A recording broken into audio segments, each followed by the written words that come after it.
Hello, and welcome back to Classics with Katie. We are still reading Pride and Prejudice by Jane Austen. We left off at chapter 45. Convinced as Elizabeth now was that Miss Bingley's dislike of her had originated in jealousy, she could not help feeling how very unwelcome her appearance at Pemberley must be to her, and was curious to know with how much civility on that lady's side the acquaintance would now be renewed. On reaching the house, they were shown through the hall into the saloon, whose northern aspect rendered it delightful for summer.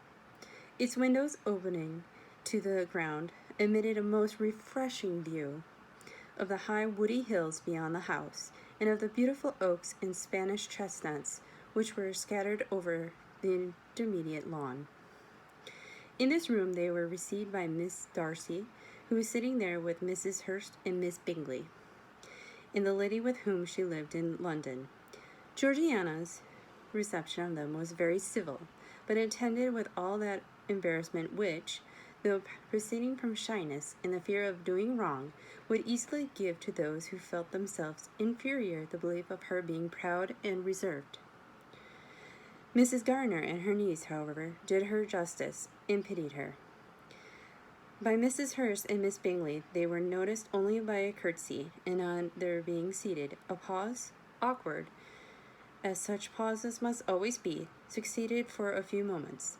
It was first broken by Mrs. Annesley, a gently agreeable-looking woman, whose endeavour to introduce some kind of discourse proved her to be more truly well-bred than either of the others, and between her and Mrs. Gardiner, with occasional help from Elizabeth, the conversation was carried on. Miss Darcy looked as if she wished for courage enough to join in it, and sometimes did venture a short sentence when there was least danger of its being heard. Elizabeth soon saw that she was herself closely watched by Miss Bingley, and that she could not speak a word, especially to Miss Darcy, without calling her attention. This observation would not have prevented her from trying to talk to the latter, had they not been seated at an inconvenient distance, but she was not sorry to be spared the necessity of saying much. Her own thoughts were employing her. She expected every moment that some of the gentlemen would enter the room. She wished, she feared, that the master of the house might be among them, and whether she wished or feared it most, she could scarcely determine. After sitting in this manner a quarter of an hour, without hearing Miss Bingley's voice, Elizabeth was roused by receiving from her a cold inquiry after the health of her family. She answered with equal indifference and brevity, and the others said no more. The next variation which their visit afforded was produced by the entrance of servants with cold meat, cake, and a variety of all the finest fruits in season. But this did not take place till after many a significant look and smile from Mrs. Annesley to Miss Darcy had been given, to remind her of her post. There was now employment for the whole party, for though they could not all talk, they would all eat, and the beautiful pyramids of grapes, nectarines, and peaches soon collected them round the table. While thus engaged, Elizabeth had a fair opportunity of deciding whether she most feared or wished for the appearance of Mr. Darcy, by the feelings which prevailed on his entering the room, and then, though but a moment before she had believed her wishes to predominate, she began to regret that he came.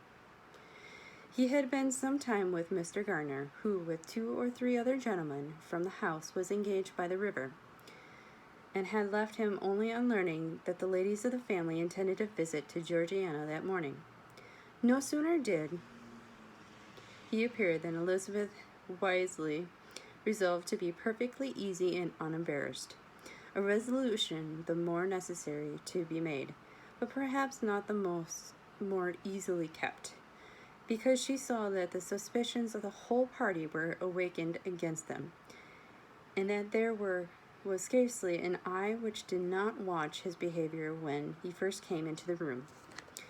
In no countenance was attentive curiosity so strongly marked as in Miss Bingley's, in spite of the smiles which overspread her face whenever she spoke to one of its objects, for jealousy had not yet made her desperate.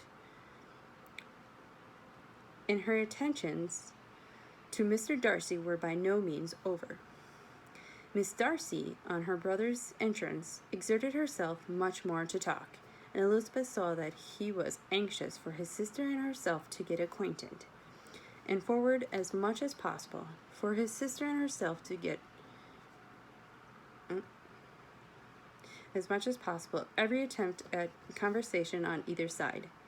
Miss Bingley saw all this likewise, and in the imprudence of anger, took the first opportunity of saying, with sneering civility, "Pray, Miss Liza, are not the shire militia removed from the Meryton? They must be a great loss to your family." In Darcy's presence she dared not mention Wickham's name, but Elizabeth instantly comprehended that he was uppermost in her thoughts, and the various recollection connected with him gave her a moment's distress. But exerting herself vigorously to repel the ill-natured attack, she presently answered the question in a tolerably disengaged tone. While she spoke, an involuntary glance showed her Darcy, with a heightened complexion, earnestly looking at her, and his sister overcome with confusion, and unable to lift up her eyes. Had Miss Bingley known what pain she was then giving her beloved friend, she undoubtedly would have refrained from the hint, but she had merely intended to discompose Elizabeth by bringing forward the idea of a man to whom she believed her partial, to make her remind the later of all the follies and absurdities by which some part of her family were connected with that corpse. Not a syllable had ever reached her of Miss Darcy's meditated elopement. To no creature had it ever been revealed, where secrecy was possible except to Elizabeth, and from all Bingley's connections her brother was particularly anxious to conceal it.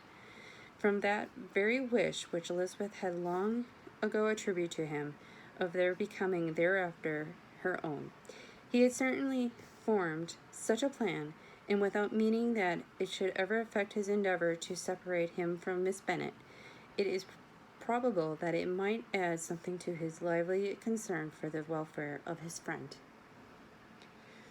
Elizabeth's collected behaviour, however, soon quieted his emotion, and as Miss Bingley, vexed and disappointed, dared not approach nearer to Wickham, Georgiana also recovered in time, though not enough to be able to speak any more.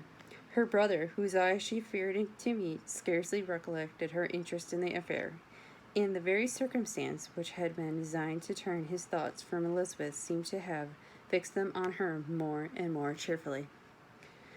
Their visit did not continue long after the question and answer above mentioned, and while Mr. Darcy was attending them in their carriage, Miss Bingley was venting her feelings in criticism on Elizabeth's person, behaviour, and dress.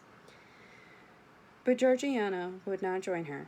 Her brother's recommendation was enough to ensure her favour. His judgment could not err, and he had spoken in such terms of Elizabeth as to leave Georgiana without the power of finding her otherwise than lovely and amiable. When Darcy returned to the saloon, Miss Bingley could not help repeating to him some part of what she had been saying to his sister. "How very ill Eliza Bennet looks this morning, Mr. Darcy," she cried. "I never in my life saw any one so much altered as she is since the winter. She is grown so brown and coarse. Louisa and I were agreeing that she should not have known her again." However little Mr. Darcy might have liked such an address, he contented himself with coolly replying that he had perceived no other alteration, with her being rather tanned, no miraculous consequence of travelling in the summer. "For my own part," she rejoined, "I must confess that I never could see any beauty in her. Her face is too thin, her complexion has no brilliancy, and her features are not at all handsome. Her nose wants character. There is nothing marked in its lines. Her teeth are tolerable, but not out of the common way. And as for her eyes, which have sometimes been called so fine, I never could perceive anything extraordinary in them. They have a sharp, shrewdish look, which I do not like at all, and in her air altogether there is a self-sufficiency without fashion, which is intolerable. Persuaded as Miss Bingley was that Darcy admired Elizabeth, this was not the best method of recommending herself. But angry people are not always wise, and in seeing him at last look somewhat nettled, she had all the success she expected. He was resolutely silent, however, and from a determination of making him speak, she continued, I remember when we first knew her in Hertfordshire, how amazed we all were to find that she was a reputed beauty, and I particularly recollect your saying one night, after that had been dining at Netherfield, she a beauty? I should as soon call her a wit. But afterwards she seemed to improve on you, and I believe you thought her rather pretty at one time. Yes, replied Darcy, who could contain himself no longer, but that was only when I first knew her, for it is many months since I have considered her as one of the handsomest women of my acquaintances. He then went away, and Miss Bingley was left to all the satisfaction of having forced him to say what gave no one any pain but herself. Mrs. Gardiner and Elizabeth talked all that had occurred during their visit, as they had returned, except that they had particularly interested them both. The look and behavior of everybody they had been seen were discussed, except of the person who had mostly engaged their attention. They talked of his sister, his friends, his house, his fruit, of everything but himself. Yet Elizabeth was longing to know what Mrs. Gardiner thought of him, and Mrs. Gardiner would have been highly gratified by her niece's beginning the subject. Chapter 46. Elizabeth had been a good deal disappointed in not finding a letter from Jane on their first arrival at Lambton, and their disappointment had been renewed on each of the mornings that had now been spent there. But on the third her repining was over, and her sister justified by the receipt of 2 letters from her at once, on one of which was marked that it had been missent elsewhere. Elizabeth was not surprised at it, as Jane had written the direction remarkably ill. They had just been preparing to walk as the letters came in, and her uncle and aunt, leaving her to enjoy them in quiet, set off by themselves. The one missent must be first attended to. It had been written 5 days ago. The beginning contained an account of all their little parties and engagements, with such news as the country afforded, but the later half, which was dated a day later, and written in evident agitation, gave more important intelligence. It was to this effect. Since writing the above, dearest Lizzie, something has occurred of a most unexpected and serious nature, but I am afraid of alarming you. Be assured that we are all well. What I have to say relates to poor Lydia. An express came at 12 last night, just as we were all gone to bed, from Colonel Foster to inform us that she was gone off to Scotland with one of his officers, to own the truth, with Wickham. Imagine our surprise. To Kitty, however, it does not seem so wildly unexpected. I am very, very sorry. So imprudent a match on both sides, but I am willing to hope the best, and that his character has been misunderstood. Thoughtless and indiscreet, I can easily believe him. But this step, and let us rejoice over it, marks nothing bad at heart. His choice is disinterested at least, for he must know my father can give her nothing. Our poor mother is sadly grieved. My father bears it better. How thankful am I that we never let them know what has been said against him. We must forget it ourselves. They were off Saturday night about 12, as is conjectured, and were not missed till yesterday morning at 8. The express was sent off directly. My dearest Lizzie, they must have passed within 10 miles of us.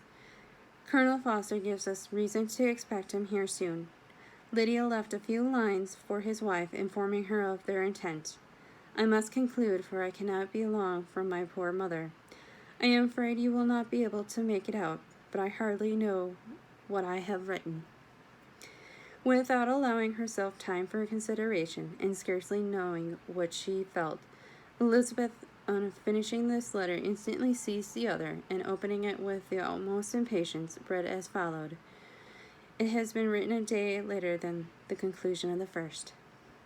"By this time, my dear sister, you have received my hurried letter. I wish this may be more intelligible, but though not confined for time, my head is so bewildered that I cannot answer for being coherent. Dearest Lizzie, I hardly know what I would write, but I have bad news for you, and it cannot be delayed.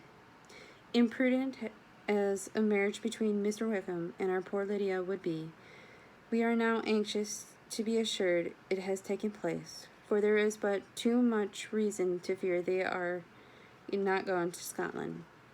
Colonel Foster came yesterday, having left Brighton the day before, not many hours after the express. Though Lydia's short letter to Mrs. F. Gave them to understand that they were going to Greta Green, something was dropped by Denny expressing his belief that W. never intended to go there, or to marry Lydia at all, which was repeated to Colonel F., who, instantly taking the alarm, set off from B., intending to trace the route.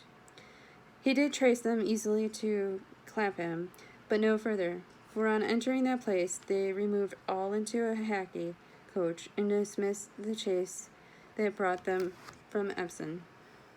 All that is known after this, that they were seen to continue the London road. I know not what to think. After making every possible inquiry on that side of London, Colonel F. came on into Hertfordshire, anxiously renewing them all at all the turnpikes, and at the inns in Barnet and Hatfield, but without any success. No such people had been seen to pass through. With the kindest concern he came to Longbourn, and broke his apprehension to us in a manner most creditable to his heart. I am sincerely grieved for him and Mrs. F., but no one can throw any blame on them. Our distress, my dear Lizzie, is very great. My father and mother believe the worst, but I cannot think so ill of him. Many circumstances might make it more eligible for them to be married privately in town than to pursue their first plan, even if he could form such a design against a young woman of Lydia's connections, which is not likely. Can I suppose her so lost to everything? Impossible. I grieve to find, however, that Colonel F. is not disposed to depend upon their marriage. He shook his head when I expressed my hopes, and said he feared W. was not a man to be trusted. My poor mother is really ill, and keeps her room. Could she exert herself, it would be better, but this is not to be expected, and as to my father, I never in my life saw him so affected. Poor Kitty has anger for having concealed their attachment, but as it was a matter of confidence, one cannot wonder. I am truly glad, dearest Lizzie, that you have been spared something of this distressing scenes. But now, at the first shock is over, shall I own that I long for your return? I am not as so selfish, however, as to press for it, if inconvenient. Adieu. I take up my pen again to do what I have just told you I would not, but circumstances are such that I cannot help earnestly begging you all to come here as soon as possible. I know my dear uncle and aunt so well that I am not afraid of requesting it, though I have still something more to ask of the former. My father is going to London with Colonel Foster instantly to try to discover her. What he means to do, I am sure I know not, but his excessive distress will not allow him to pursue any measure in the best and safest way. Colonel Foster is obliged to be at Brighton again tomorrow evening. In such an extravagance, my uncle's advice and assistance would be everything in the world. He will immediately comprehend what I must feel, and I rely upon his goodness. Oh, where is my uncle? Cried Elizabeth. darting from her seat as she finished the letter in eagerness to follow him, without losing a moment of the time so precious. But as she reached the door, it was opened by a servant, and Mr. Darcy appeared. Her pale face and impetuous manner made him start, and before he could recover himself to speak, she, in whose mind every idea was superseded by Lydia's situation, hastily exclaimed, "I beg your pardon, but I must leave you. I must find Mr. Garner in this moment, on a business that cannot be delayed. I have not an instant to lose." "Good God, what is the matter?" cried he, with more feeling than politeness. Then recollecting himself, "I will not detain you a minute, but let me or let the servant go after Mr. and Mrs. Garner. You are not well enough. You cannot go yourself." Elizabeth hesitated, but her knees trembled under her, and she felt how little would be gained by her attempting to pursue them. Calling back the servant, therefore, she commissioned him, though in so breathless an accent as made her almost unintelligible, to fetch his master and mistress home instantly. On his quitting the room, she sat down, unable to support herself, and looking so miserably ill that it was impossible for Darcy to leave her, or to refrain from saying in a tone of gentleness and commiseration, "Let me call your maid. Is there nothing you could take to give you present relief? A glass of wine? Shall I get you one? You are very ill." "No, I thank you," she replied, endeavoring to recover herself. "There is nothing the matter with me. I am quite well. I am only distressed by some dreadful news which I have just received from Longbourn." She burst into tears as she alluded to it, and for a few minutes could not speak another word. Darcy, in wretched suspense, could only say something instinctively of his concern, and observing her in compassionate silence, at length she spoke again. "I have just had a letter from Jane, with such dreadful news. It cannot be concealed from anyone. My youngest sister has left all of her friends, has eloped, has thrown herself into the power of Mr. Wickham. They are gone off together from Brighton. You know him too well to doubt the rest. She has no money, no connections, nothing that can tempt him to. She is lost forever." Darcy was fixed in astonishment. "When I consider," she added in a yet more agitated voice, "that I might have prevented it, I, who knew what he was, had I but explained some part of it only, some part of what I learnt to my own family. Had his character been known, this could not have happened, but it is all too late now." "I am grieved indeed," cried Darcy, "grieved, shocked, but it is certain, absolutely certain." "Oh, yes, they left Brighton together on Sunday night, and were traced almost to London, but not beyond. They are certainly not gone to Scotland. And what has been done? What has been attempted to recover her?" "My father has gone to London, and Jane has written to beg my uncle's immediate assistance, and we shall be off, I hope, in a half an hour. But nothing can be done. I know very well that nothing can be done. How is such a man to be worked on? How are they even to be discovered? I have not the smallest hope. It is every way horrible." Darcy shook his head in silent acquiescence. "When my eyes were opened to his real character, oh, had I known what I ought, what I dared to do! But I knew not. I was afraid of doing too much. Wretched, wretched mistake!" Darcy made no answer. He seemed scarcely to hear, and was walking up and down the room in earnest meditation, his brow contracted, his air gloomy. Elizabeth soon observed and instantly understood it. Her power was sinking. Everything must sink under such a proof of family weakness, such an assurance of the deepest disgrace. She could neither wonder nor condemn, but the belief of his self-conquest brought nothing consolatory to her bosom, afforded no palpitation of her distress. It was, on the contrary, exactly calculated to make her understand her own wishes, and never had she so honestly felt that she could have loved him as now, when all love must be vain. But self, though it would intrude, could not engross her. Lydia, the humiliation, the misery she was bringing on them all, soon swallowed up every private care, and covering her face with her handkerchief, Elizabeth was soon lost to everything else, and after a pause of several minutes, was only recalled to a sense of her situation by the voice of her companion, who, in a manner of which, though it spoke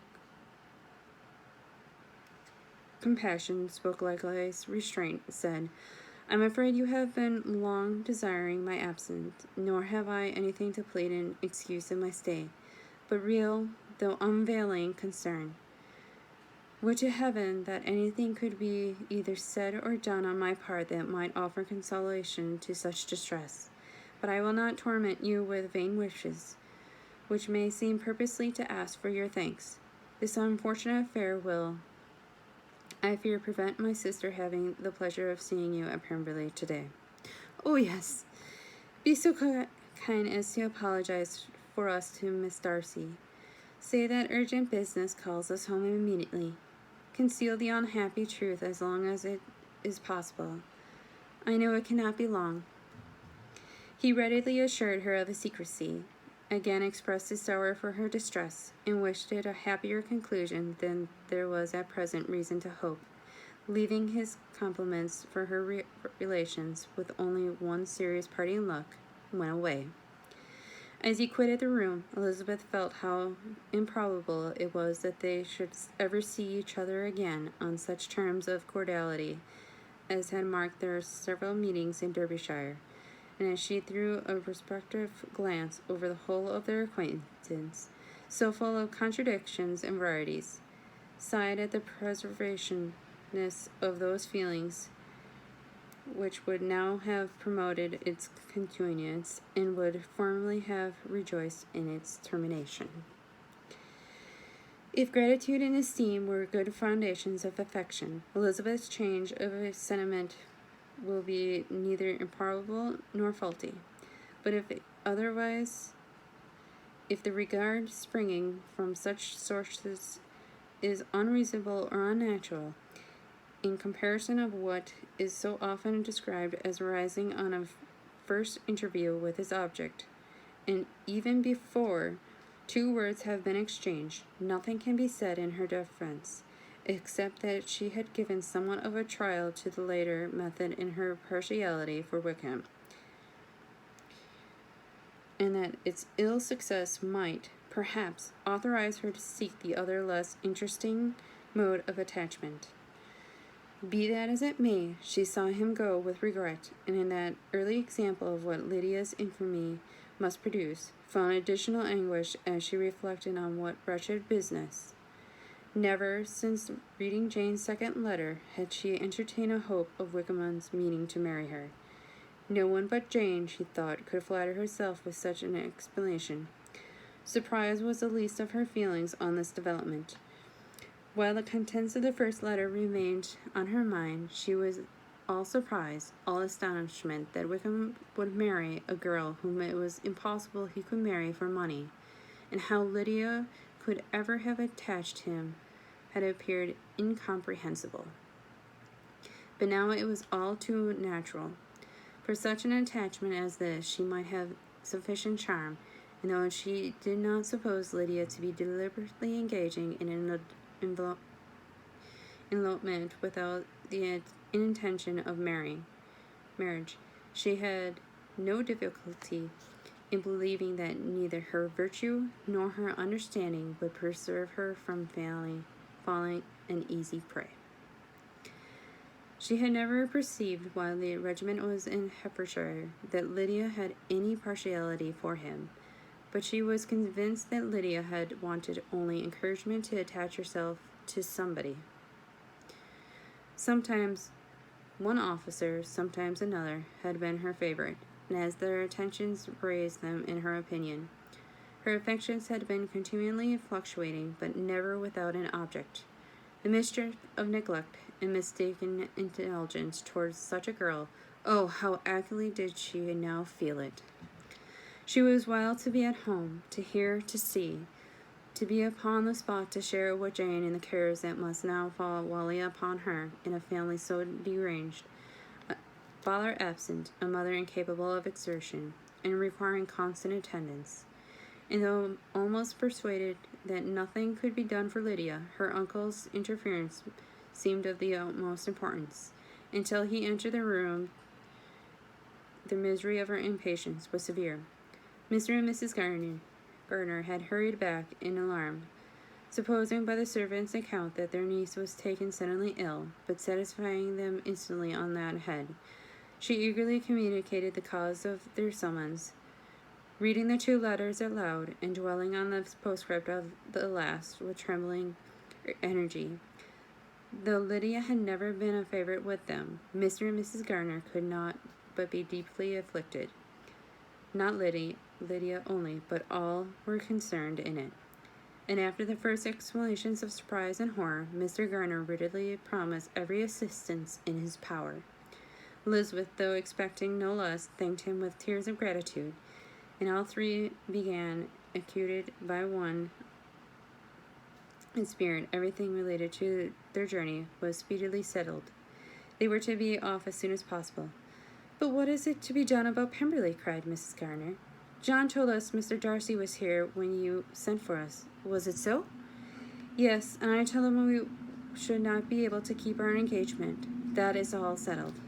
"What is all settled?" repeated the other, as she ran into her room to prepare. "And are they upon such term as for her to disclose the real truth? Oh, that I knew how it was. But wishes were vain, or at least could serve only to amuse her in the hurry and confusion of the following hour.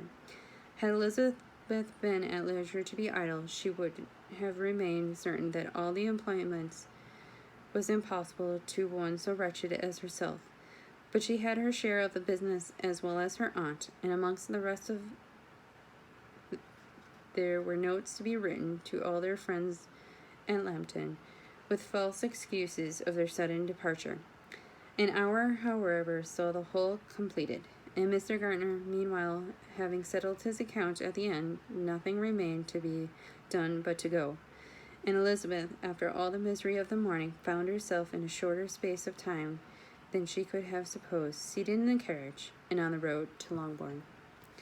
Chapter 47. "I have been thinking it over again, Elizabeth," said her uncle as they drove from town, "and really, upon serious consideration, I am much more inclined than I was to judge as your eldest sister does on the matter. It appears to me so unlikely that any young man should form such a design against a girl who is by no means unprotected or friendless, and who was actually staying in his colonel's family, that I am strongly inclined to hope the best. Could he expect that her friends would not step forward? Could he expect to be noticed again by the regiment after such an affront to Colonel Foster? His temptation is not equal to the risk." "Do you really think so?" cried Elizabeth, brightening up for a moment. "Upon my word," said Mrs. Gardner, "I begin to be of your uncle's opinion. It is really too great a violation of decency, honor, and interest for him to be guilty of it. I cannot think so very ill of him. Can you yourself, Lizzie, so wholly give him up as to believe him capable of it?" "Not perhaps of neglecting his own interests, but of every other neglect I can believe him capable, if indeed it should be so, but I dare not hope it. Why should they not go on to Scotland if they had been the case?" "In the first place," replied Mr. Gardner, "there is no absolute proof that they have not gone to Scotland." "Oh, but their removing from the chaise into a hackney coach is such a presumption, and besides, no traces of them were to be found on the Barnet road." "Well, then, supposing them to be in London, they may be there, though for the purpose of concealment, for no more exceptional purpose. It is not likely that money should be very abundant on either side, and it might strike them that they should be more economically, though less expeditiously, married in London than in Scotland. But why all the secrecy? Why any fear of detection? Why must their marriage be private? Oh, no, no, this is not likely. His most particular friend, you see by Jane's account, was persuaded of his never intending to marry her. Wickham will never marry a woman without some money. He cannot afford it. And what claims has Lydia? What attraction has she beyond youth, health, and good humor that could make him, for her sake, forgo every chance of benefiting himself by marrying well? As to what restraint the apprehension of disgrace in the corpse might throw on a dishonorable elopement with her, I am not able to judge, for I know nothing of the effects that such a step might produce. But as to your other objection, I am afraid it will hardly hold good. Lydia has no brothers to step forward, and he might imagine from my father's behavior, from his indolence, and the little attention he has ever seemed to give to what was going forward in his family, that he would do as little, and think as little about it as any father could do in such a manner. But can you think that Lydia is so lost to everything but love of him as to consent to live with him on any other terms than marriage? It does seem, and it is most shocking indeed, replied Elizabeth with tears in her eyes, that a sister's sense of decency and virtue is such a point should admit of doubt. But really, I know not what to say. Perhaps I am not doing her justice. But she is very young. She has never been taught to think on such serious subjects, and for the last half year, nay, for a 12-month, she has been given up to nothing but amusement and vanity. She has been allowed to dispose of her time in the most idle and frivolous manner, and to adopt any opinions that came in her way. Since the Shire were first quartered in Meryton, nothing but love, flirtation, and officers have been in her head. She has been doing everything in her power by thinking and talking on the subject to give greater, what shall I call it, susceptibility to her feelings, which are naturally lively enough. In it, we all know that Wickham has every charm of a person and dress that can captivate a woman. But you see that Jane, said her aunt, does not think so ill of Wickham as to believe him capable of the attempt. Of whom does Jane ever think ill? And who is there, whatever might be their former conduct, that she would believe capable of such an attempt, till it were proved against them? But Jane knows, as well as I do, what Wickham really is. We both know that he has some profligate in every sense of the word, but he has neither integrity nor honor, and that he is as false and deceitful as he is insinuating. And do you really know all of this? Cried Mrs. Gardiner, whose curiosity as to the mode of her intelligence was all alive. I do indeed, replied Elizabeth, coloring. I told you the other day of his infamous behavior to Mr. Darcy, and you yourself, when last at Longbourn, heard in what manner he spoke of the man who had behaved with such forbearance and liberty towards him.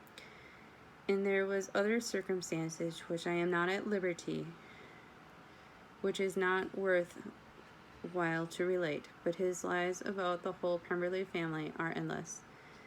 From what he said of Miss Darcy, I was thoroughly prepared to see a proud, reserved, disagreeable girl, yet he knew to the contrary himself. He must know that she was as amiable and unpretending as we have found her. But does Lydia know nothing of this? Can she be ignorant of what you and Jane seem so well to understand? Oh, yes. That is the worst of all. Till I was in Kent and saw so much both of Mr. Darcy and his relation Colonel Fitzwilliam, I was ignorant of the truth myself. And when I returned home, the Shire was to leave Meryton in a week or a fortnight's time. and as that was the case, neither Jane, to whom I related the whole, nor I, thought it necessary to make our knowledge public, for of what use could it apparently be to anyone, that the good opinion which of all the neighborhood had of him would then be overthrown. And even when it was settled that Lydia should go with Mrs. Foster, necessity of opening her eyes to his character never occurred to me. That she could be in any danger from the deception never entered my head. That such a consequence as this should ensue, you may easily believe was far enough from all my thoughts. When they all removed to Brighton, therefore, you had no reason, I suppose, to believe them fond of each other? Not the slightest. I can remember no symptoms of affection on either side, and had anything of the kind been perceptible, you must be aware that ours is not a family of which it could be thrown away. When first he entered the courts, she was ready enough to admire him, but so we all were. Every girl in or near Meryton was out of her senses about him for the first 2 months, but he never distinguished her by any particular attention, and consequently, after a moderate period of extravagant and wild admiration, her fancy for him gave way, and others of the regiment, who treated her with more distinction, again became her favorites. It may be easily believed that, however little of novelty could be added to their fears, hopes, and conjectures on this interesting subject by its repeated discussion, no other could detain them from it long during the whole of the journey. From Elizabeth's thoughts it was never absent. Fixed there by the keenness of all anguish and self-reproach, she could find no interval of ease or forgetfulness. They travelled as expediently as possible, and sleeping one night on the road, reached Longbourn by dinner time the next day. It was a comfort to Elizabeth to consider that Jane could not have been wearied by long expectations. The little Gardiners, attracted by the sight of a chaise, were standing on the steps of the house as they entered the paddock, and when the carriage drove up to the door, the joyful surprise that lighted up their faces and displayed itself over their whole bodies in variety of capers and frisks was the first pleasing earnest of their welcome. Elizabeth jumped out, and after giving each of them a hasty kiss, hurried into the vestibule, where Jane, who came running downstairs from her mother's apartment, immediately met her. Elizabeth, as she affectionately embraced her, whilst tears filled the eyes of both, lost not a moment in asking whether anything had been heard of the fugitives. Not yet, replied Jane, but now that my dear uncle is come, I hope everything will be well. Is my father in town? Yes, he went on Tuesday, as I wrote you word. And have you heard from him often? We have heard only once. He wrote me a few lines on Wednesday to say that he had arrived in safety, and to give me his direction, which I particularly begged him to do. He merely added that he should not write again till he had something of importance to mention. And my mother? How is she? How are you all? My mother is tolerably well, I trust, though her spirits are greatly shaken. She is upstairs, and will have great satisfaction in seeing you all. She does not yet leave her dressing-room. Mary and Kitty, thank heaven, are quite well. But you? How are you? Cried Elizabeth. You look pale. How much must have been gone through?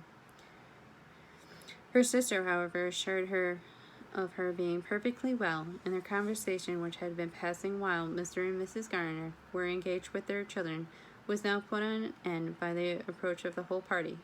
Jane ran to her uncle and aunt, and welcomed and thanked them both, while alternate smiles and tears. When they were all in the drawing-room, the questions which Elizabeth had already asked were, of course, repeated by the others. They soon found that Jane had no intelligence to give. The sanguine hope of good, however, which the benevolence of her heart suggested, had not yet deserted her.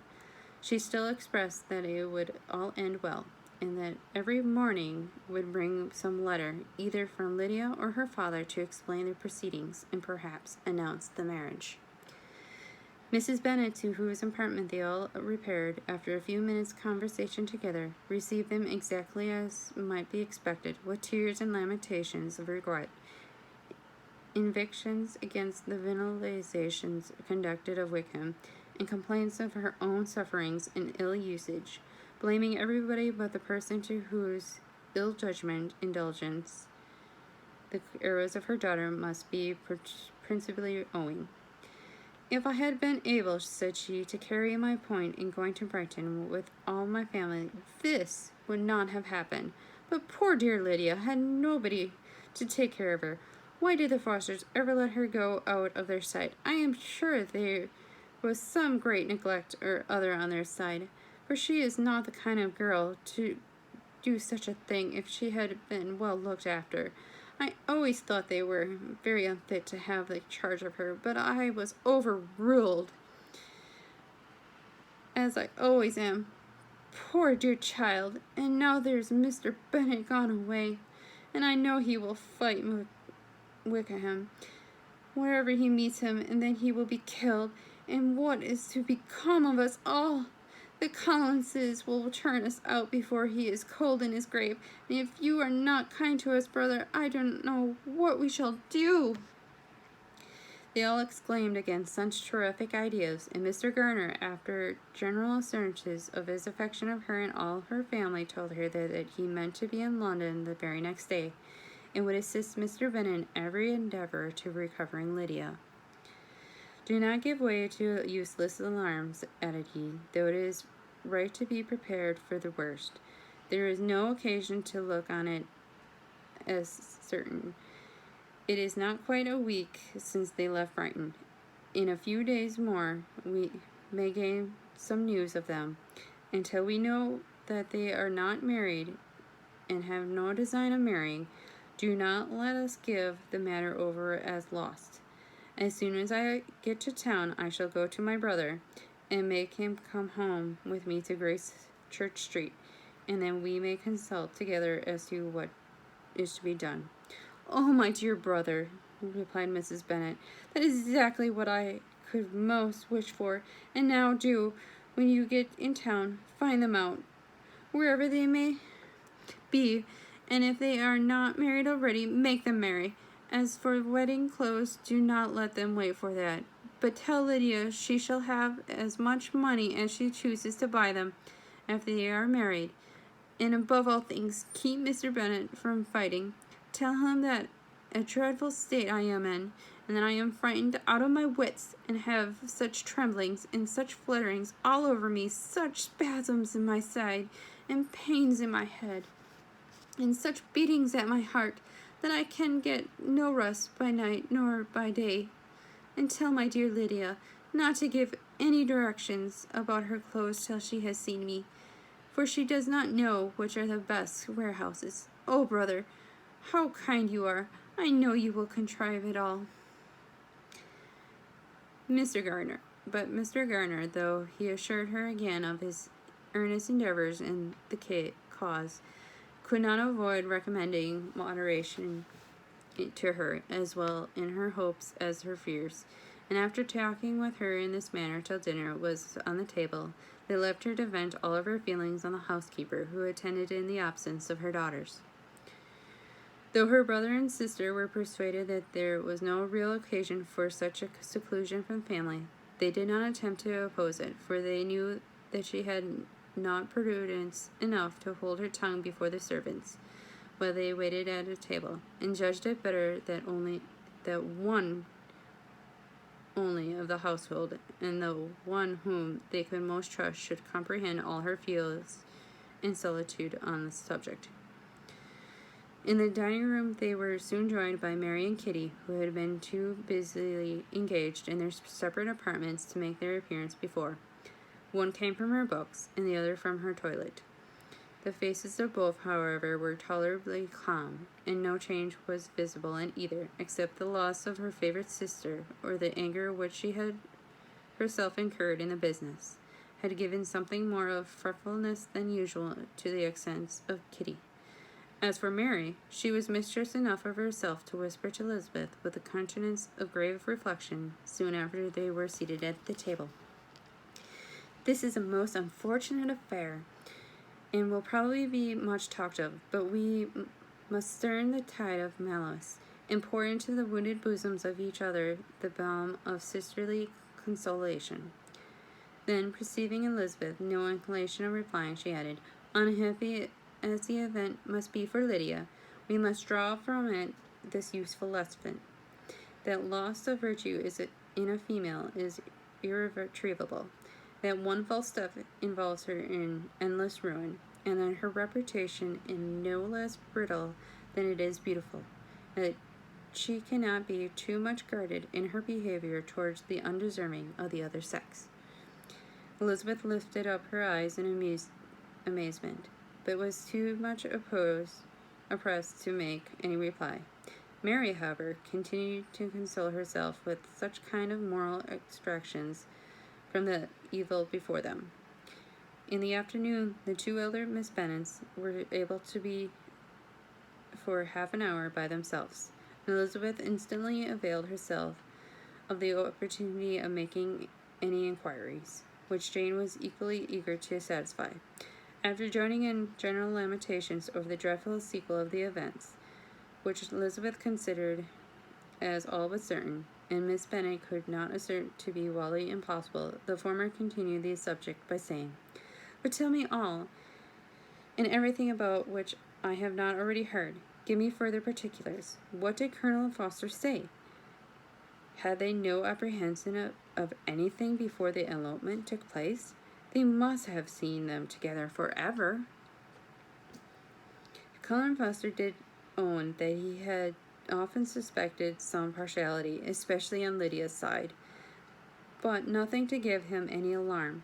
"I am so grieved for him. His behavior was attentive and kind of utmost. He was coming to us in order to assure us of his concern, before he had any idea of their not going beyond to Scotland.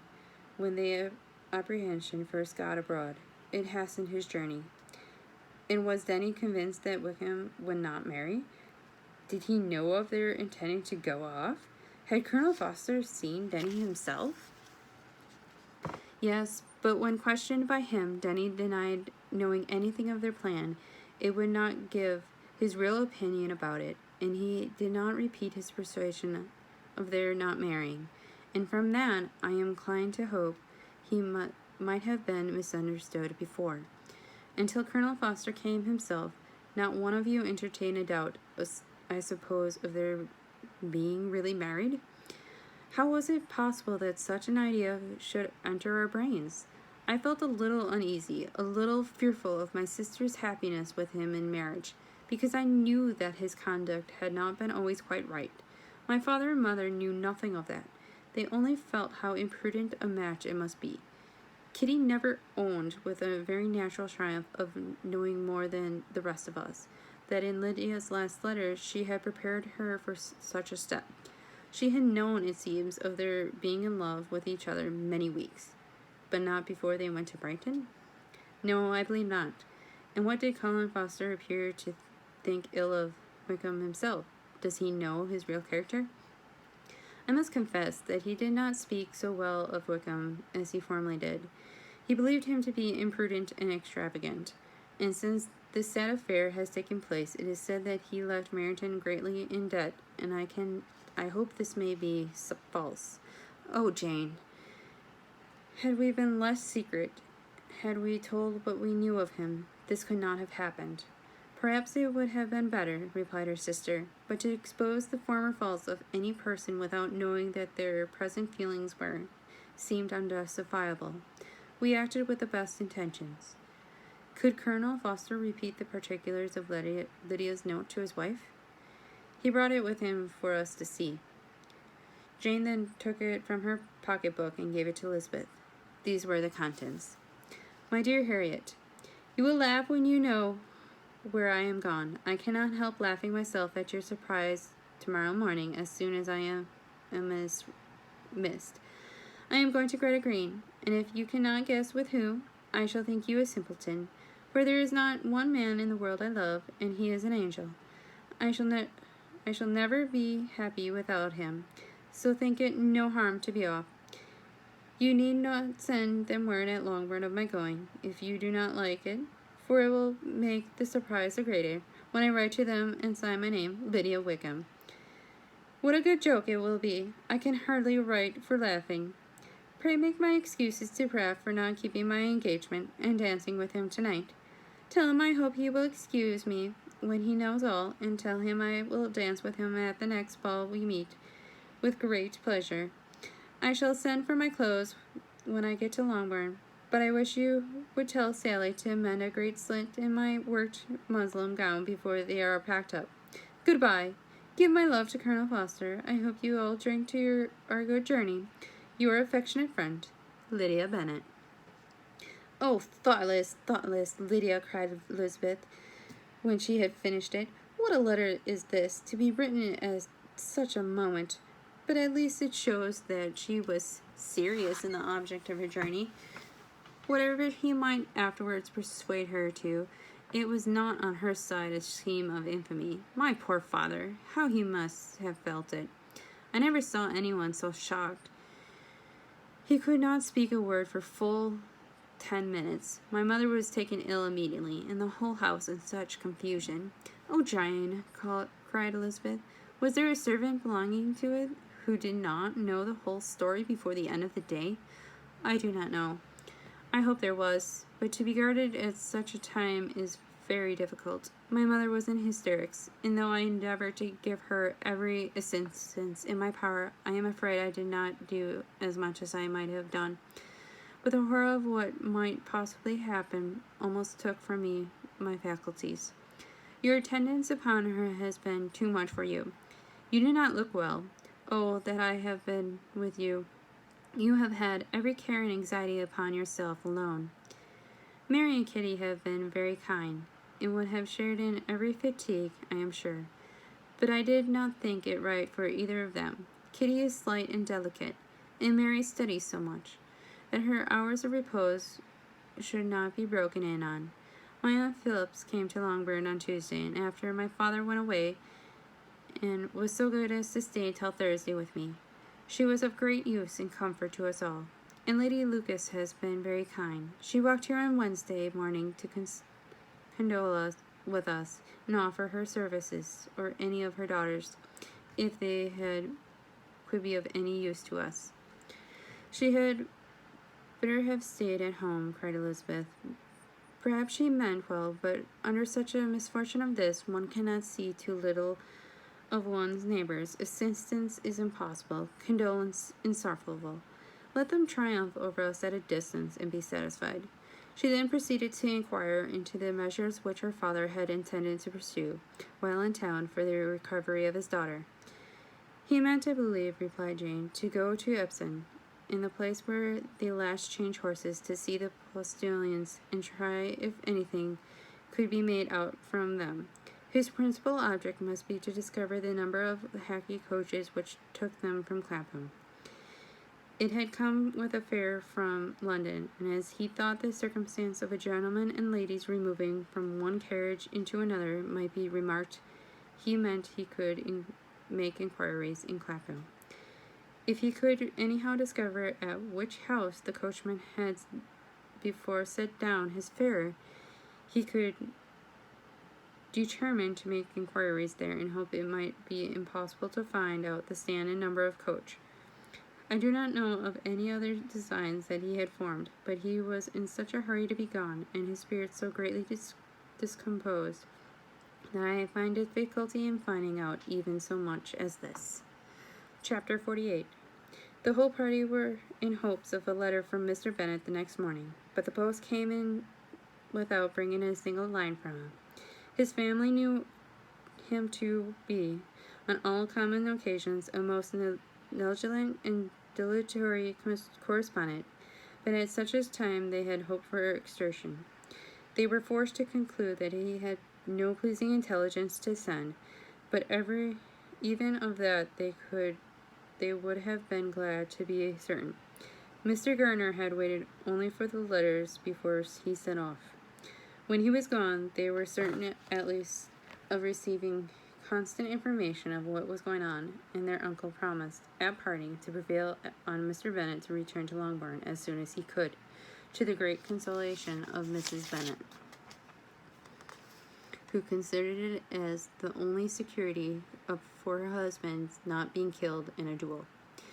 Mrs. Garner and the children were to remain at Hertfordshire a few days longer, as the former thought her presence might be a service to her nieces. She shared in their attendance to Mrs. Bennet, and was a great comfort to them in their hours of freedom. Their other aunt also visited them frequently, and always, as she said, with the design of cheering and heartening them up, though as she never came without reporting some fresh instance of Wickham's extravagance or irregularity, she seldom went away without leaving them more dispirited than she found them.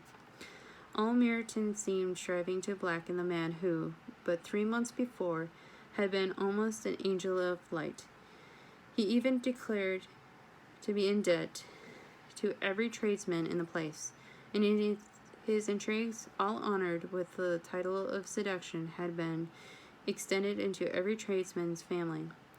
Everybody declared that he was the wickedest young man in the world, and everybody began to find out that they had always distrusted the appearance of his goodness. Elizabeth thought that she had not credited above half of what was said, believed enough to make her former assurance of her sister's ruin still more certain, and even Jane, who believed still less of it, become almost hopeless, and more especially at the time was now come when, if they had gone to Scotland, which she had never before entirely despaired of, they must, in all probability, have gained some news of them. Mr. Garner left Longbourn on Sunday. On Tuesday, his wife received a letter from him. It told him that on his arrival he had immediately found out his brother and persuaded him to come to Grace Church Street, that Mr. Bennet had been to Epsom and Clapton, and before his arrival had, without gaining any satisfactory information, that he was now determined to inquire at all the principal hotels in town, as Mr. Bennet thought it possible they might have gone to one of them, on their first coming to London, before they procured lodgings. Mr. Garner himself did not expect any success from this measure, but as his brother was eager in it, he meant to assist him in pursuing it. He added that Mr. Bennet seemed wholly disinclined at present to leave London, and promised to write again very soon. There was also a postscript to this effect. I have written to Colonel Foster to desire him to find out, if possible, from some of the young men's intimates in the regiment, whether Wickham has any relations or connections who would be likely to know in what part of town he now has concealed himself. If they were any one that one could apply to with a probability of gaining such a clue as that, it might be of essential consequence. At present we have nothing to guide us. Colonel Foster will, I dare say, do everything in his power to satisfy us on that head. But on second thoughts, perhaps Lizzie could tell us what relations he has now living better than any other person. Elizabeth was at no loss to understand from hence this deference for her authority proceeded, but it was not in her power to give any information of so satisfactory a nature as the compliment deserved. She had never heard of his having had any relations, except a father and a mother, both of whom had been dead many years. It was possible, however, that some of his companions in the shire might be able to give some information, and though she was not very sanguine in expecting it, the application was something to look forward to. Every day at Longbourn was now a day of anxiety, but the most anxious part of it each was when the post was expected. The arrival of the letters was the first grand object of every morning's impatience. Through letters, whatever of good or bad was to be told would be communicated, and every succeeding day was expected to bring some news of importance. But before they heard again from Mr. Garner, a letter arrived for their father from a different quarter, from Mr. Collins. which, as Jane had received directions to open all that came for him in his absence, she accordingly read, and Elizabeth knew what curiosities in letters always were, looked for her, and read it likewise. It was as follows. Dear Sir, I feel myself called upon by our relationship and my situation in life to condole with you on the grievous affliction you are now suffering under, of which we were yesterday informed of by a letter from Hertfordshire. Be assured, my dear sir, that Mrs. Collins and myself sincerely sympathize with you and all your respectable family in your present distress, which must be of the bitterest kind, because proceeding from a cause which no time can remove. No argument shall be wanting on my part that can alleviate so severe a misfortune, or that may comfort you, under a circumstance that must be of all others most afflicting to a parent's mind. The death of your daughter would have been a blessing in comparison of this, and if it is the more to be lamented, because there is a reason to suppose, as my dear Charlotte informs me, that this licentious of a behavior in your daughter has proceeded from a faulty degree of indulgence, though at the same time, for the consolation of yourself and Mrs. Bennet, I am inclined to think that her own disposition must be naturally bad, or she could not be guilty of such an enormity at so early an age. Howsoever that may be, you are grievously to be pitied, in which opinion I am not only joined by Mrs. Collins, but likewise by Lady Catherine and her daughter, to whom I have related the affair. They agree with me in apprehending that this false step in one daughter will be injurious to the fortunes of all the others, for who, as Lady Catherine herself consequently says, will connect themselves with such a family. And this consideration leads me moreover to reflect, with the augmented satisfaction, on a certain event of last November, for had it been otherwise, I must have been involved in all of your sorrows and disgrace. Let me advise you then, my dear sir, to console yourself as much as possible, to throw off your unworthy child from your affection of forever, and leave her to reap the fruits of her own hideous offense. I am, dear sir, etc., etc. Mr. Gardiner did not write again till he had received an answer from Colonel Forster, and when he had nothing of pleasant nature to send, it was not known that Wickham had a single relation with whom he kept up any connection, and it was certain that he had no near one living.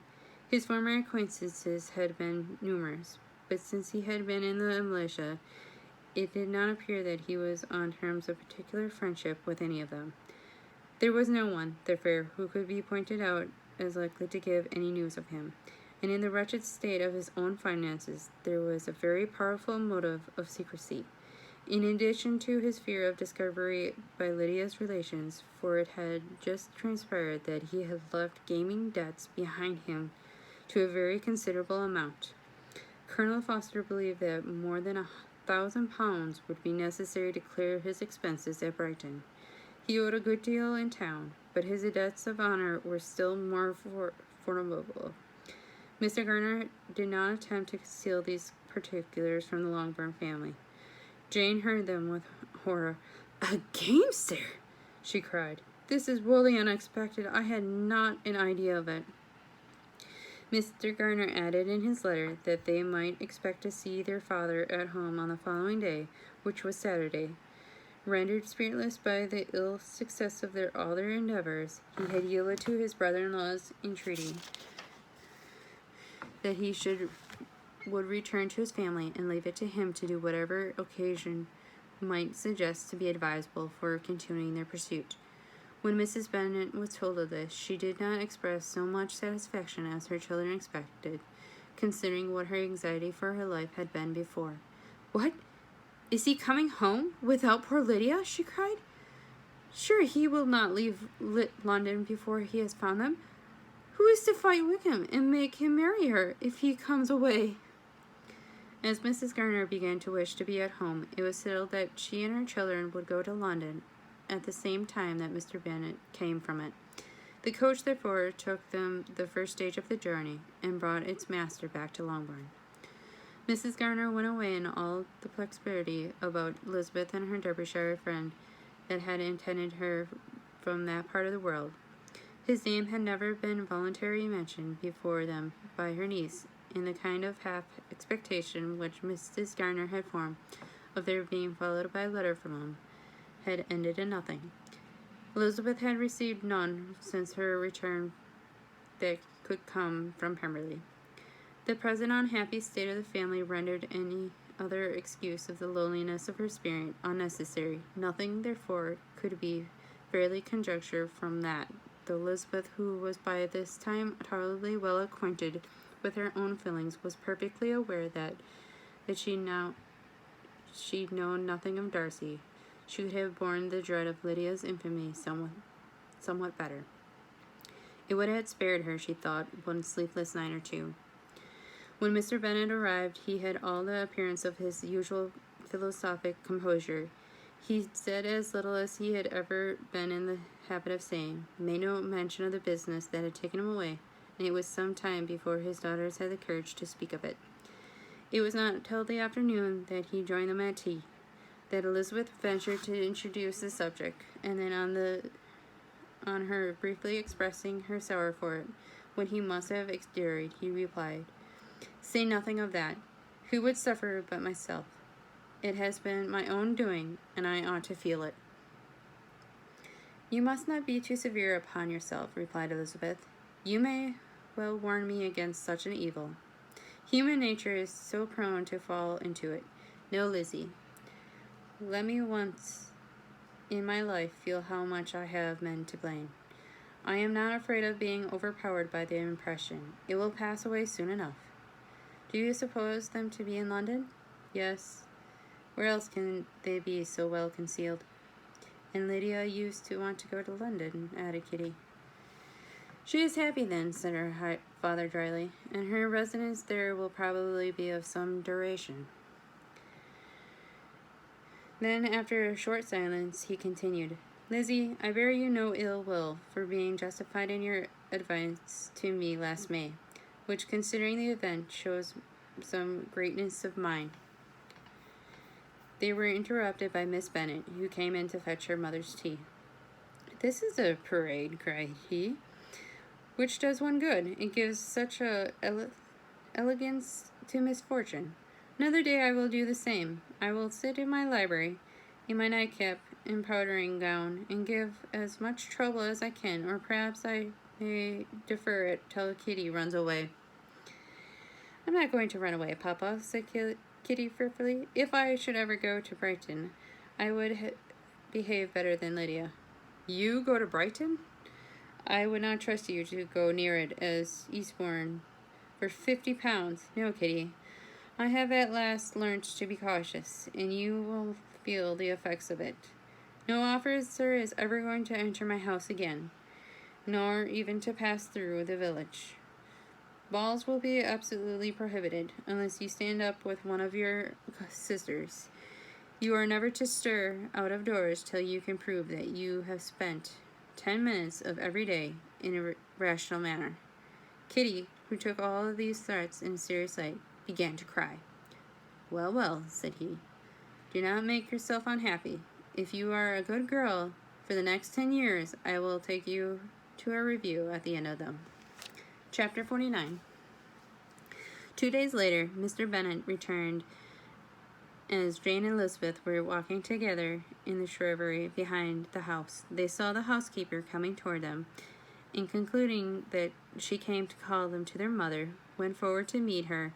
But instead of the expected summons, when they approached her, she said to Miss Bennet, "I beg your pardon, madam, for interrupting you, but I was in hopes you might have gotten some news from town, so I took the liberty of coming to ask." "What do you mean, Hill?" "We have heard nothing from town." "Dear madam," cried Mrs. Hill, in great astonishment, "don't you know there is an express come for master from Mr. Garner? He has been there this past hour, and master has had a letter." Away ran the girls, too eager to get in to have time for speech. They ran through the vestibule into the breakfast room. From hence to the library. Their father was in neither, and they were on the point of taking him upstairs with their mother when they were met by the butler, who said, "If you are looking for my master, madam, he is walking towards the little corpse." Upon this information, they instantly passed through the hall once more and ran across the lawn after their father, who was deliberately pursuing his way towards a small wood on one side of the paddock. Jane, who was not so light nor so much in the habit of running as Elizabeth, soon lagged behind, while her sister, panting for breath, came up on him and eagerly cried out, "Oh, papa, what news? What news? Have you heard from my uncle?" "Yes, I have had a letter from him by express." "Well, what news does it bring, good or bad?" "What is there of good can be expected," said he, taking the letter from his pocket, "but perhaps you would like to read it." Elizabeth impatiently caught it from his hand, and Jane now came up. "Read it aloud," said their father, "for I hardly know myself what it is about." Grace Church Street, Monday, August 2nd. My dear brother, at last I am able to send you some tidings of my niece, and such as, upon the whole, I hope will give you satisfaction. Soon after you left me on Saturday, I was fortunate enough to find out in what part of London they were. The particulars I reserve till we meet in is enough to know they are discovered. I have seen them both. "Then it is as I always hoped," cried Jane. "They are married." Elizabeth read on. "I have seen them both. They are not married, nor can I find where there was any intention of being so. But if you are willing to perform the engagements which I have ventured to make on your side, I hope it will not be long before they are. All that is required of you is to ensure to your daughter by settlement her equal share of the £5,000 secured among your children after the decease of yourself and my sister, and moreover to enter into an engagement of allowing her, during your life, £100 per annum. These are conditions which, considering everything, I had no hesitation in complying with, as far as I thought myself privileged for you. I shall send this by express, that no time may be lost in bringing me your answer. You will easily comprehend from these particulars that Mr. Wickham's circumstances are not so hopeless as they generally believe to be. The world has been deceived in that respect, and I am happy to say there will be some little money, even when all his debts are discharged, to settle on my niece, in addition to her own fortune. If I, as I conclude will be the case, you send me full powers to act in your name throughout the whole of this business, I will immediately give direction to Haggerston for preparing a proper settlement. There will not be the smallest occasion for your coming to town again. Therefore stay quietly at Longbourn, and depend on my diligence and care. Send back your answer as soon as you can, and be careful to write expectantly. We have judged it best that my niece should be married from this house, of which I hope you will approve. She comes to us today. I shall write again as soon as anything more is determined on. Yours, etc., Edward Garner. "Is it possible?" cried Elizabeth, where she had finished. "Can it be possible that he will marry her?" "Wickham is not so deserving, then, as we had thought him," said her sister. "My dear father, I congratulate you." "And what have you answered the letter?" said Elizabeth. "No, but it must be done soon." Most certainly did she then entreat him to lose no more time before he wrote. "Oh, my dear father," she cried, "come back and write immediately. Consider how important every moment is in such a case." "Let me write it for you," said Jane, "if you dislike the trouble yourself." "I dislike it very much," he replied, "but it must be done." And so saying, he turned back with them and walked towards the house. "And may I ask," said Elizabeth, "but the terms? I suppose I must be compiled with." "Compiled with?" "I am only ashamed of his asking so little." "And they must marry. Yet he is such a man." Yes, they must marry. There is nothing else to be done. But there are two things that I want very much to know. One is, how much money your uncle has laid down to bring it about. And the other, how am I ever to pay him?" "Money? My uncle!" cried Jane. "What do you mean, sir?" "I mean that no man in his senses would marry Lydia on so slight a temptation as 100 a year, during my life and 50 after I'm gone." "That is very true," said Elizabeth, "though it had not occurred to me before. His debts to be discharged, and something still to remain. Oh, it must be my uncle's doings. Generous, good man. I am afraid he has distressed himself. A small sum could not do it all." "No," said her father. "Wickham's a fool if he takes her with a farthing less than 10,000 pounds. I should be sorry to think so ill of him in the very beginning of our relationship." 10,000 pounds? Heaven forbid! How is half such a sum to be repaid? Mr. Bennet made no answer, and each of them, deep in thought, continued silent till they reached the house. Their father then went to the library to write, and the girls walked into the breakfast room. "And they were really to be married?" cried Elizabeth, as soon as they were by themselves. "How strange this is! And for this we are to be thankful? That they should marry, small as their chance of happiness, and wretched as his character, we are forced to rejoice. Oh, Lydia!" "I comfort myself with thinking," replied Jane, "that he certainly would not marry Lydia if he had not a real regard for her. Though our kind uncle has done something towards clearing him, I cannot believe that 10,000 pounds or anything like it has been advanced. He has children of his own, and many have more. How could he spare half 10,000 pounds?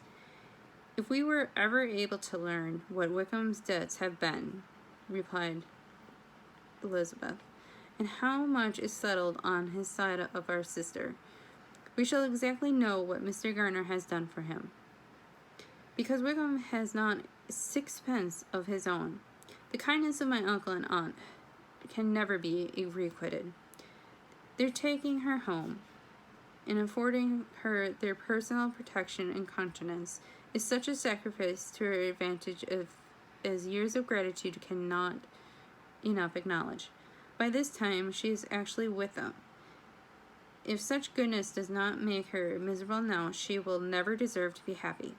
What a meeting for her! And when she first sees my aunt, we must endeavor to forget all that has passed on either side," said Jane. "I hope and trust they will be yet happy. His consenting to marry her is proof. I will believe that he has come to a right way of thinking. Their mutual affection will steady them, and I flatter myself they will settle so quietly and live in so rational a manner as may in time make their past imprudence forgotten."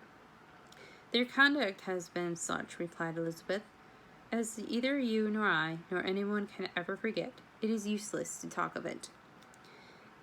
It now occurred to the girls that their mother was in all likelihood perfectly ignorant of what happened. They went to the library, therefore, and asked their father whether he would not wish them to make it known to her. He was writing, and without raising a head, coolly replied, "Just as you please. May we take my uncle's letter to read to her? Take whatever you like, and get away." Elizabeth took the letter from his writing table, and they went upstairs together. Mary and Kitty were both with Mrs. Bennet, and one communication would, therefore, do it all.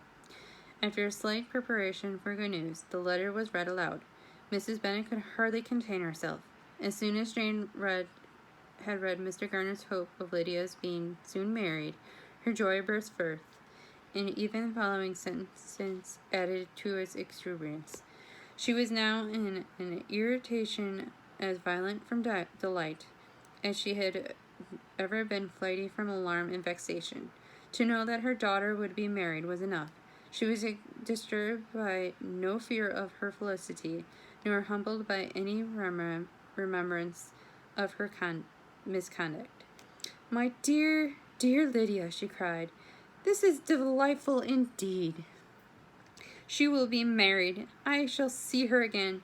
She will be married at 16. My good, kind brother. I knew how it would be.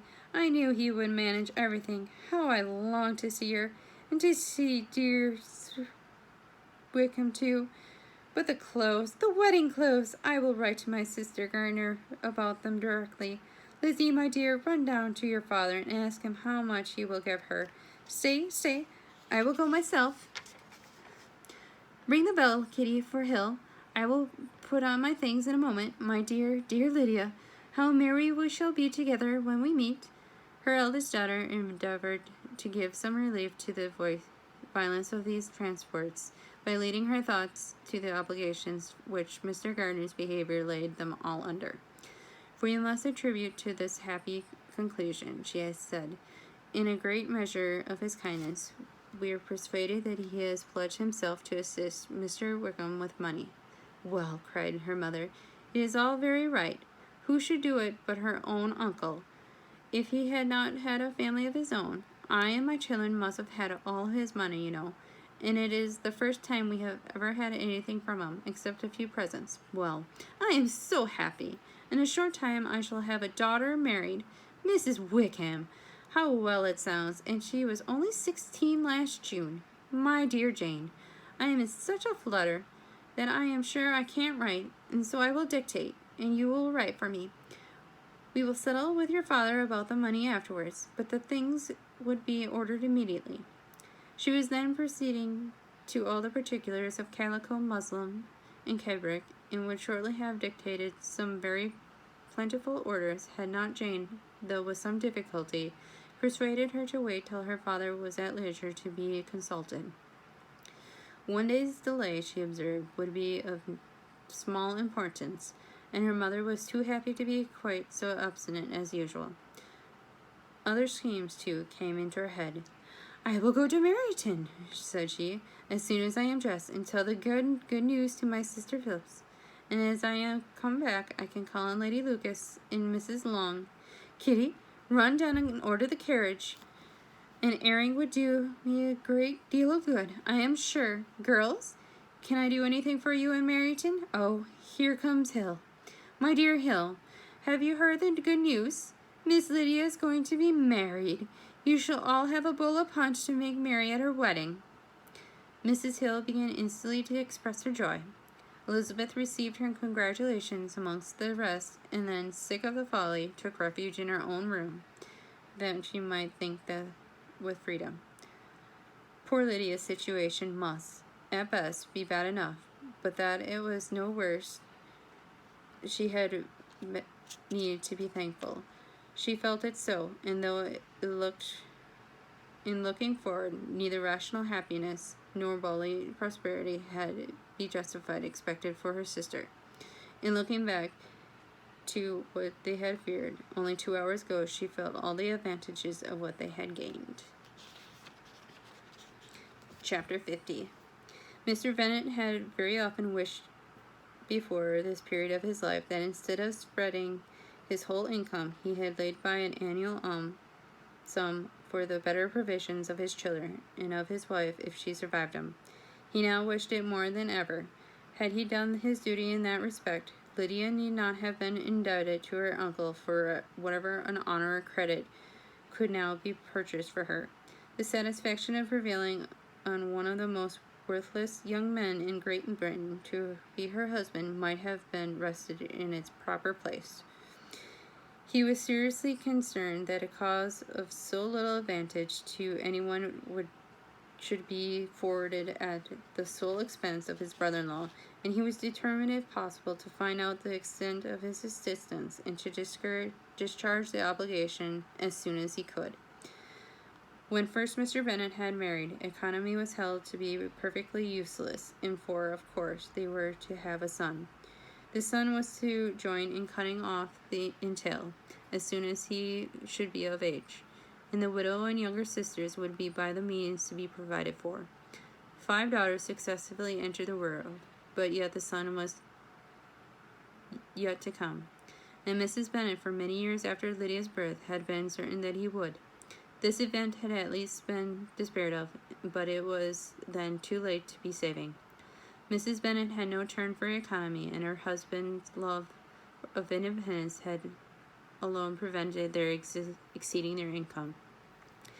£5,000 was settled by marriage articles on Mrs. Bennet and the children, but in that proportions it would be divided amongst the later depended on the will of the parents. This was one point, with regard to Lydia, at least, which was now to be settled, and Mr. Bennet could have no hesitation in acceding to the proposal before him. In terms of grateful acknowledgment for the kindness of his brother, though expressed more concisely, he then delivered on paper his perfect interpretation of all that was done, and his willingness to fulfill the engagements that had been made for him. He had never before supposed that could Wickham be prevailed on to marry his daughter, it would be done with so little inconvenience to himself as to by the present arrangement. He would scarcely be £10 a year the loser by the 100 that was to be paid to them. For what with her board and pocket allowance, and the continual presents in money which passed to her through her mother's hands, Lydia's expenses had been very little within that sum. That it would be done with such trifling exertion on his side too was another very welcome surprise, for his wish at present was to have as little trouble in the business as possible. When the first transports of rage which had produced his activity in seeking her were over, he naturally returned to all of his former insolence. His letter was soon dispatched, for though dilatory in undertaking business, he was quick in its execution. He begged to know further particulars of what he was indebted to his brother, but was too angry with Lydia to send any message to her. The good news quickly spread through the house, and with proportionate speed through the neighborhood. It was borne to the later with decent philosophy. To be sure, it would have been more of the advantage of conversation that Miss Lydia Bennet come upon the town, or at the happiest alternative, had been secluded from the world in some distant farmhouse. But there was much to be talked of in marrying her, and the good-natured wishes for her well-doing, which had proceeded before from all the spiteful old ladies in Meryton, lost but a little of their spirit in this change of circumstances, because with such a husband as her misery was considered certain. It was a fortnight since Mrs. Bennet had been downstairs, but this happy day she again took her seat at the head of the table, in spirits oppressively high. No sentiment of shame gave a damp to her triumph. The marriage of her daughter, which had been the first object of her wishes since Jane was 16, was now on the point of accomplishment, and her thoughts and her words ran wholly on those amendments of elegant nuptials, fine muslins, new carriage, and servants. She was busily searching through the neighborhood for a proper situation for her daughter, and without knowing or considering what their income might be, rejected many of as deficient in size and importance.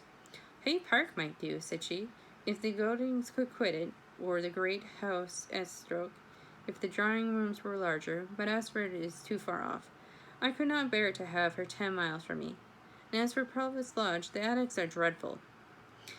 Her husband allowed her to talk on without interruptions when the servants remained, but when they had withdrawn, he said to her, Mrs. Bennet, before you take any or all of those houses for your son and daughter, let us come to a right understanding. Into one house in this neighborhood they shall never have admittance. I will not encourage the imprudence of either by receiving them at Longbourn.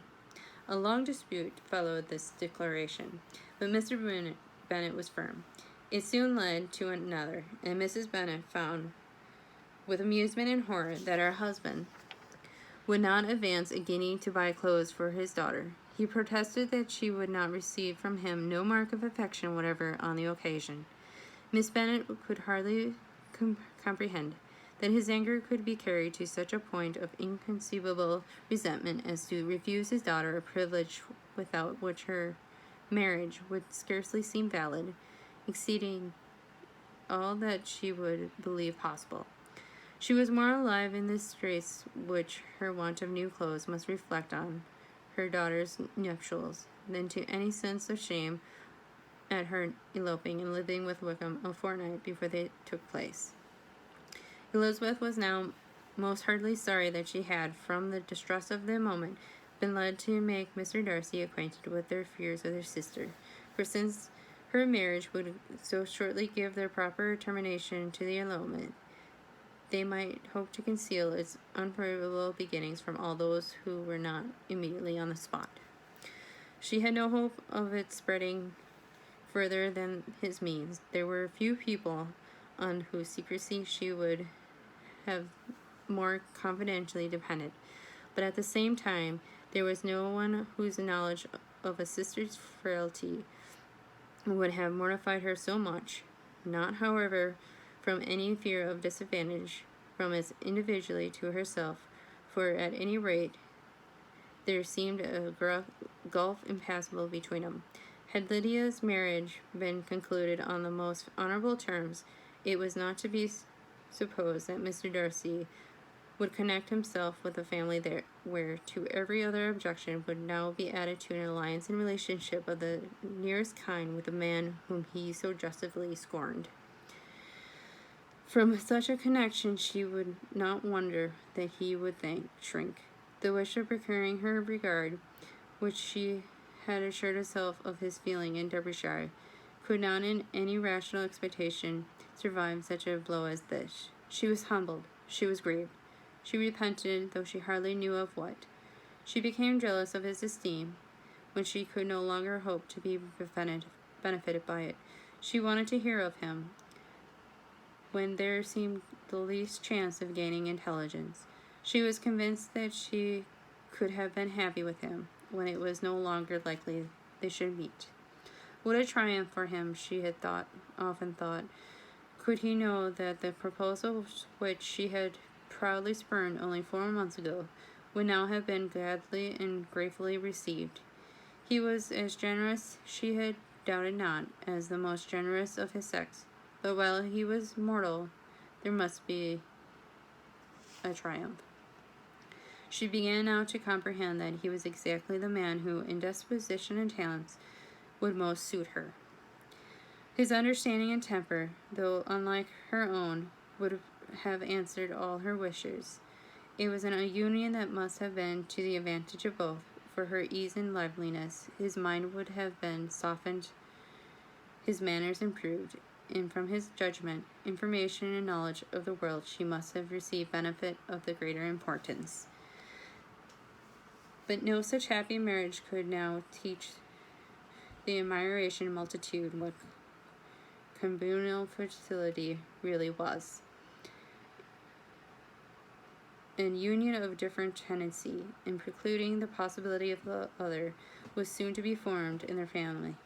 How Wickham and Lydia were to be supported in tolerable independence she could not imagine, but how little of permanent happiness could belong to a couple who were only brought together because their passions were stronger than their virtue, she could easily conjecture. Mr. Gardiner soon wrote again to his brother. To Mr. Bennet's acknowledgments he briefly replied, with assurances of his eagerness to promote the welfare of any of his family, included with entreaties that the subject might never be mentioned to him again. The principal purport of his letter was to inform him that Miss Wickham had resolved on quitting the militia. It was greatly my wish that he should do so, he added, as soon as his marriage was fixed on, and I think you will agree with me in considering the removal from the corps as highly advisable, both on his account and my niece's. It is Mr. Wickham's intention to go into the regulars, and among his former friends there are still some who are able and willing to assist him in the army. He has the promise of an insigne in general regiment, now cornered in the north. It is an advantage to have it so far from this part of their kingdom. He promises fairly, and I hope among different people, where they may each other have a character to preserve, they will both be more prudent. I have written to Colonel Foster to inform him of one present arrangement, and to request that he will satisfy the various creditors of Mr. Wickham's in and near Britain, with assurances of speedy payment, for which I have pledged myself. And will you give yourself the trouble of carrying similar assurances to your creditors in Meryton, of whom I shall subjourn a list according to his information? He has given in all his debts, and I hope at least he has not deceived us. Haggerston has our directions, and all will be completed in a week. They will then join his regiment unless they are first invited to Longbourn, and I understand from Mrs. Garner that my niece is very desirous of seeing you all before she leaves the South. She is well and begs to be dutifully remembered to you and her mother. Yours, etc., E. Gardner. Mr. Bennet and his daughters saw all the advantages of Wickham's remove from the Shire as clearly as Mr. Garner could do, but Mrs. Bennet was not so well pleased with it. Lydia's being settled in the north just when she had expected most pleasure and pride in her company, for she had by no means given up her plan of their residing in Hertfordshire, was a severe disappointment, and besides, it was such a pity that Lydia should be taken from a regiment where she was acquainted with everybody, and that had so many favorites. She is so fond of Mrs. Foster, said she, and it will be quite shocking to send her away. And there are several of the young men, too, that she likes very much. The officers may not be so pleasant in a general's regiment. His daughter's request, for such it might be considered, of being admitted into her family again before she set out for the north, received at first an absolute negative. But Jane Elizabeth, who agreed in wishing, for the sake of their sister's feelings in consequence, that she should be noticed on her marriage by her parents, urged him so earnestly, yet so rationally and so mildly, to receive her and her husband at Longbourn, as soon as they were married, that he was prevailed on to think as they thought, and act as they wished. And their mother had the satisfaction of knowing that she would be able to show her married daughter in the neighborhood before she was banished to the north. When Mr. Bennet wrote again to his brother, therefore he sent his permission for them to come, and it was settled that as soon as the ceremony was over, they should proceed to Longbourn. Elizabeth was surprised, however, that Wickham should consent to such a scheme, and had she consulted only her own inclination, any meeting with him would have been the last objections of her wishes. Thanks for joining us this week. We'll see you next time.